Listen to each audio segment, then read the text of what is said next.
এটা হলো শুক্তো। এর মধ্যে এটা হলো শ্রীল প্রভুপাদের মেডিসিন। আমাদের গৌড়ীয় বৈষ্ণবধারায় যারা মঠে বাস করতেন এবং সবাইকে প্রভুপাদ ভক্তি সিদ্ধান্ত সরস্বতী ঠাকুর বলতেন এই শুক্তো দিয়ে অন্ন প্রথম পাতে খেতে।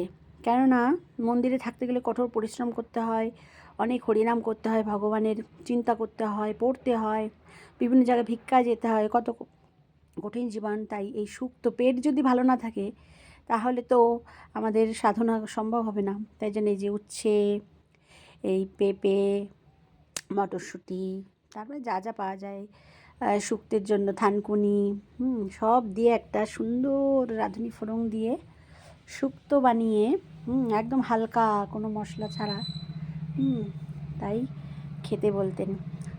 তাই আজকে শুক্তো বানিয়েছি বহুদিন পর গোপালের জন্য। হরি বল, হরে কৃষ্ণ। আপনারাও সবাই বানান এবং ভগবানকে ভোগ দিয়ে প্রসাদ পান। হরে কৃষ্ণ।